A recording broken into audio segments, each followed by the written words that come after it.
Well, here we have an average run-of-the-mill 2005 Prius. And some of you live in part of the United States where you don't see many Prius because you have extreme weather.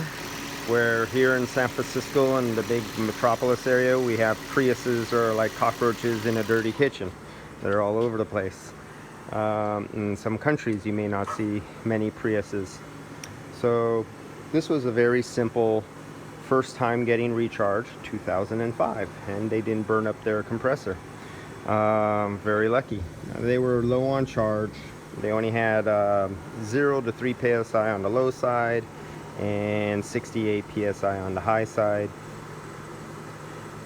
Look for leaks. No obvious leaks. Leak detector, no leaks. UV dye, no leaks. Visual, no leaks. So nothing to speak of. And since it's been 2005 till now and they're getting their first recharge, this is one of the lucky ones who did not do any damage to their compressor.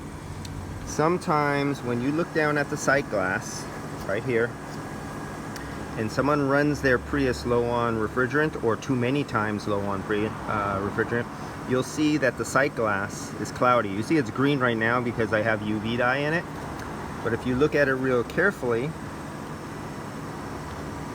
you will see that it is basically crystal clear and you can see all the way down. If I didn't have the UV dye in it, you would not know if it's empty or full. It's so crystal clear. And right now that sound you hear, it's 39 degrees out of the dash, and it has satisfied its temperature setting. That's the minimum this one will go.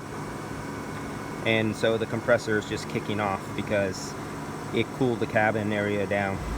So looking at that, this does not tell you that the system is full.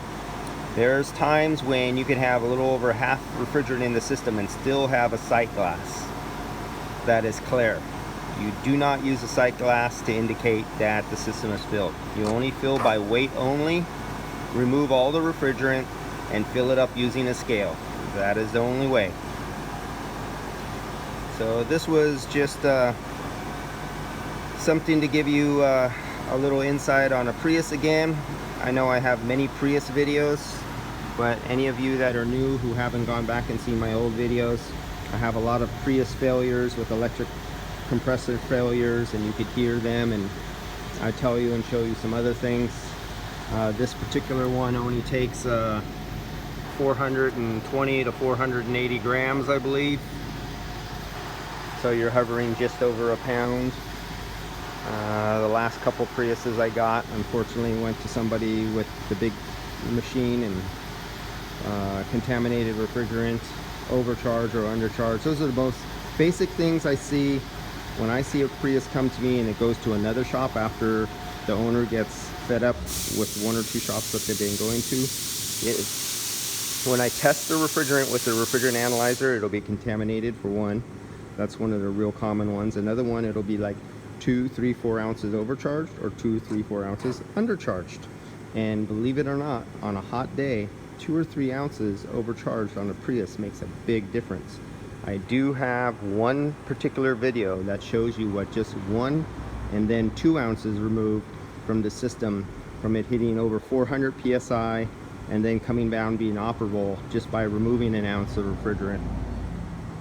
So on these systems you have to be careful because it's very easy to cause damage. That's it, just killing some time at the end of the day. It's 7 p.m. and it's been a 12-hour day non-stop. Have to go have lunch. See you guys.